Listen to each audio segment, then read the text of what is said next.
दुनिया भर में कोरल रीफ को जलवायु परिवर्तन का खामियाजा भुगतना पड़ रहा है। मौसम में बदलाव और समुद्र में रसायनों की बढ़ती मात्रा तो इनके विनाश की वजह है ही।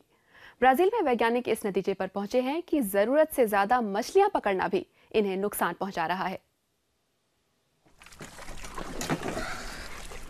आज मछली पकड़ने में 2 घंटे लगे। मछुआरे जा के हाथ छोटी मछलियां ही लग पाई हैं। इतने में तो नाव के ईंधन का खर्च भी पूरी तरह नहीं निकल पाएगा। इसमें मांस अधिक है, इसलिए दूसरी मछलियों के मुकाबले पैरेट फिश से 3 गुना ज्यादा कमाई होती है। जरूरत अनुसार टुकड़े काट कर जा बाकी फिर से समुद्र में ही फेंक देते हैं। पैरेट फिश के इस शिकार से पर्यावरणविद चिंतित हैं। पिछले 10 साल से कारावेला में कंजर्वेशन इंटरनेशनल संस्था मूंगों की कम होती संख्या पर शोध कर रही है। अब तक माना जा रहा था कि पानी की अम्लता के कारण मूंगों पर बुरा असर पड़ रहा है, लेकिन अब जाकर उन्हें समझ आया है कि इसका सीधा संबंध पैरेट फिश से है। नीले रंग की पैरेट फिश इस इलाके की सबसे बड़ी शाकाहारी मछली है। ये शैवाल को खाती है। ये प्रक्रिया बहुत ज़रूरी है क्योंकि इसके न होने पर शैवाल की मात्रा बढ़ जाएगी और वो कोरल रीफ को ढक देगी।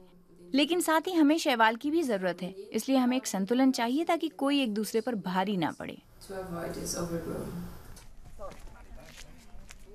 वैज्ञानिक अब इस बात का पता लगाने में लगे हैं कि क्या पैरेट फिश की संख्या बढ़ाकर कोरल रीफ को फिर से बचाया जा सकता है।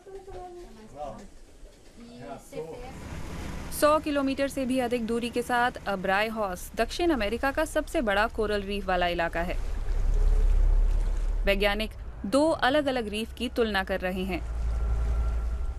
एक पर मछलियां पकड़ने की इजाजत है, दूसरे पर नहीं।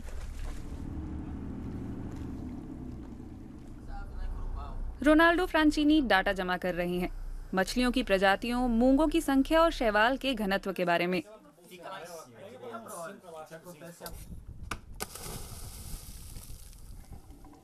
उन्हें साफ पता चल रहा है कि इस इलाके में मछलियों का भारी शिकार हुआ है।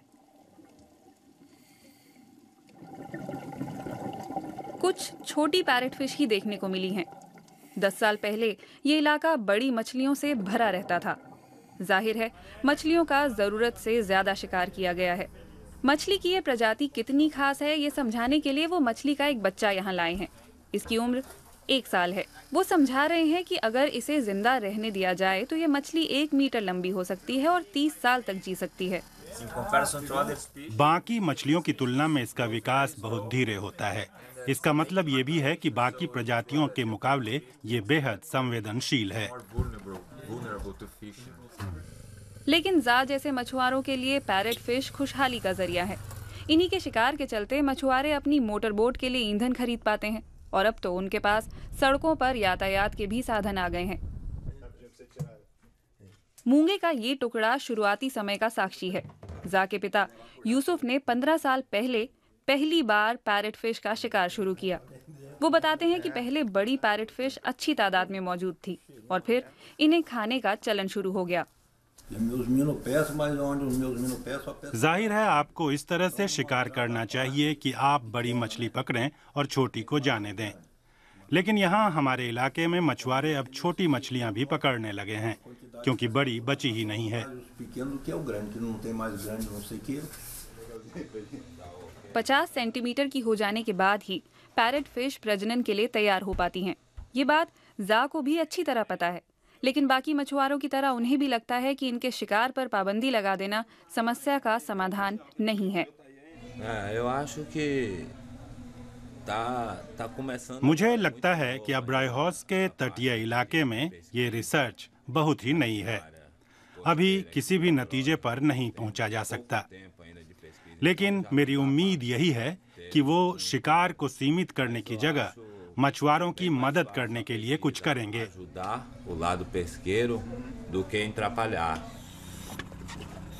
लेकिन हो सकता है कि वैज्ञानिकों को मछली मारने पर रोक लगानी ही पड़े। रिसर्चर उस इलाके में भी पहुंचे जहां पिछले 5 साल से शिकार पर मनाही है।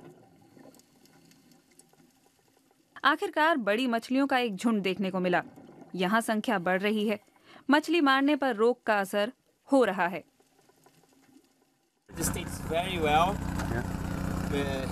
ये रीफ बहुत अच्छी हालत में है, स्वस्थ है।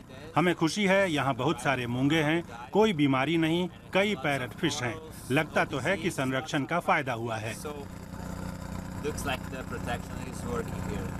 और वाकई कोरल रीफ को ऐसा दिखना चाहिए, एक ऐसी जगह जहां पैरट फिश आराम से जी सकें और मछलियों को जन्म दे सकें। धैर्य और मेहनत के साथ ऐसा सब जगह हो सकता है।